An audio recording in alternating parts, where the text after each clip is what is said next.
నోయిడాలో జరిగిన హింసాత్మక ఘటనలు దేశవ్యాప్తంగా చర్చకు దారితీశాయి. కనీస వేతనాల కోసం కార్మికులు ఒక్కసారిగా రోడ్ల మీదకొచ్చి హింసకు పాల్పడ్డారు. పరిస్థితులకు అదుపు చేసేందుకు పోలీసులు బాష్పవాయువును ప్రయోగించి 350 మందిని అరెస్టు చేయాల్సి వచ్చింది. ఇటీవల 4 ఉగ్రవాదులను అరెస్ట్ చేసిన నేపథ్యంలో హింస వెనుక పాకిస్తాన్ ఉండొచ్చనే అనుమానాలున్నాయి. ఈ విషయాన్ని తీవ్రంగా పరిగణిస్తోంది ఉత్తరప్రదేశ్ ప్రభుత్వం. ఈ ఘటనల వెనుక ఎవరున్నారు అని ఆరా తీస్తున్నారు.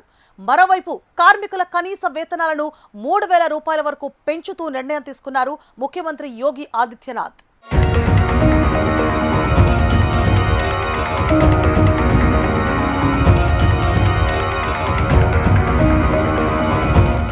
దేశ రాజధానికి సమీపంలో ఉన్న ఉత్తరప్రదేశ్కి చెందిన నోయిడాలో జరిగిన హింసాత్మక ఆందోళనలు తీవ్ర ఆందోళనకు గురిచేశాయి. సోమవారం నాడు కార్మికులు ఒక్కసారిగా రోడ్డు మీదకి రావడంతో పరిస్థితులు అదుపు తప్పాయి. జీతాల పెంపు కోరుతూ అహూజా ఫ్యాక్టరీ కార్మికులు ప్రారంభించిన నిరసనలు క్రమంగా ఇతర కంపెనీలకు వ్యాపించాయి. 42,000 మంది కార్మికులు ఒక్కసారిగా రోడ్లపైకి వచ్చారు. దీంతో పరిస్థితులు పూర్తిగా చేజారిపోయాయి.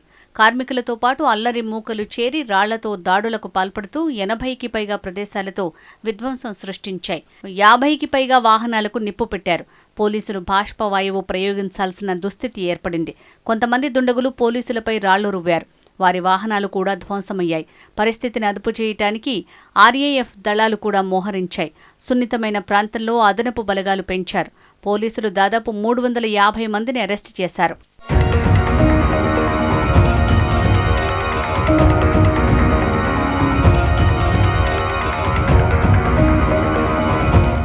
ఇటీవల హర్యానా ప్రభుత్వం అసంఘటిత రంగంలో కార్మికులకు కనీస వేతనాన్ని 35% పెంచుతూ ప్రకటనలు విడుదల చేసింది. ఈ క్రమంలో యూపీలోనూ వేతనాలు పెంచాలనే డిమాండ్లు మొదలయ్యాయి. దీంతో నోయిడాలో కార్మికులు ఆందోళనకు దిగారు.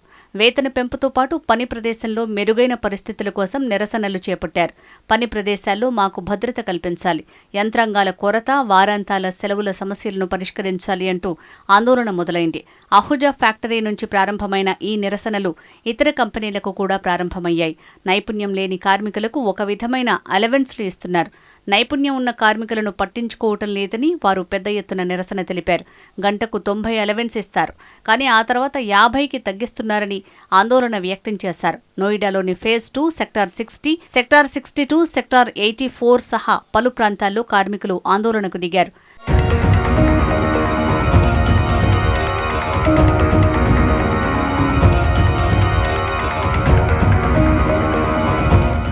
కాగా నోయిడాలో చోటు చేసుకున్న కార్మికుల ఆందోళనల్లో పాకిస్తాన్ పాత్ర ఉన్నట్లు ఉత్తరప్రదేశ్ సర్కార్ అనుమానిస్తోంది. నోయిడా, మీరట్ నగరాల్లో ఇటీవల 4 ఉగ్ర అనుమానితులను పోలీసులు అరెస్ట్ చేశారు. దీంతో ఈ అల్లర్లకు కుట్ర పన్నినట్టు అనుమానం వ్యక్తం చేస్తోంది. రాష్ట్రంలో అస్థిరతను సృష్టించేందుకు బాహ్య శక్తులు ప్రయత్నిస్తున్నాయనే ప్రచారం జరుగుతోంది. మొత్తం వాట్సాప్ గ్రూపుల ద్వారా వదంతులు సృష్టిస్తున్నట్లు సమాచారం. రెచ్చగొట్టే కంటెంట్ను వ్యాప్తి చేస్తూ సోషల్ మీడియా ఖాతాలో హల్చల్ చేస్తున్నారు. దీంతో వాటిపై కూడా పోలీసులు ఎఫ్ఐఆర్ నమోదు చేశారు. ఉద్రిక్త వాతావరణం సృష్టించిన వారిని పోలీసులు అదుపులోకి తీసుకున్నారు. సీసీటీవీ ఫుటేజ్ ద్వారా కూడా ఈ నిరసనలకు కారణమైన వారిని పోలీసులు చెక్ చేస్తున్నారు. వారిని అదుపులోకి తీసుకుంటూనే ఉన్నారు. కుట్రకోణం ఉందన్న అనుమానంతో నోయిడాలో పోలీసుల భద్రతను మరింత పెంచారు.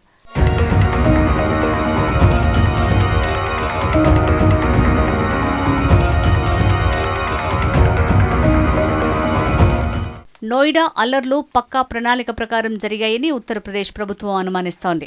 ముజఫర్నగర్లో ముఖ్యమంత్రి యోగి ఆదిత్యనాథ్ కార్యక్రమానికి అంతరాయం కలిగించే కుట్రలో భాగంగానే ఈ అల్లర్లు జరిగి ఉండొచ్చని అనుమానం వ్యక్తం చేశారు కార్మిక శాఖ మంత్రి అనిల్ రాజ్భర్. దాడులకు పాకిస్తాన్తో సంబంధం ఉందేమోనని ఆయన అనుమానం వ్యక్తం చేశారు. ఆ కోణంలో అధికారులు దర్యాప్తు చేస్తున్నారని పేర్కొన్నారు. అస్థిరతను సృష్టించే ఉద్దేశంతోనే ఈ ఘటన జరిగి ఉండొచ్చని ప్రాథమిక విచారణలో తేలిందని మంత్రి రాజ్భర్ చెప్పారు. రాష్ట్రంలో అస్థిరతను సృష్టించేందుకు దేశ వ్యతిరేక శక్తులు ప్రయత్నిస్తున్నాయని మంత్రి ఆరోపించారు. కార్మికులు ప్రశాంతంగా ఉండాలని, రెచ్చగొట్టే చర్యలకు, తప్పుడు సమాచారానికి ప్రభావితం కాకూడదని విజ్ఞప్తి చేశారు. కార్మికుల సమస్యలు వినేందుకు ఉత్తరప్రదేశ్ ప్రభుత్వం సిద్ధంగా ఉందని ఆయన హామీ ఇచ్చారు.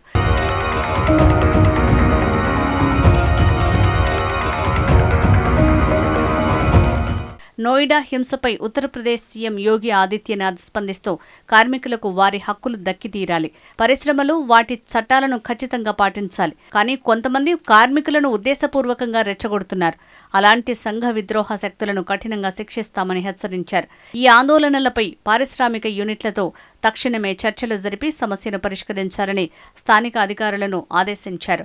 నోయిడా హింసాత్మక ఘటనల నేపథ్యంలో రాష్ట్రంలో కార్మికుల కనీస వేతనాలను 3,000 వరకు పెంచుతూ ఉత్తరప్రదేశ్ ప్రభుత్వం కీలక నిర్ణయం తీసుకుంది. నోయిడా, గజియాబాద్లలోని నైపుణ్యం లేని కార్మికుల నెలవారీ వేతనాలు 11,313 నుంచి 13,690కి పెంచింది.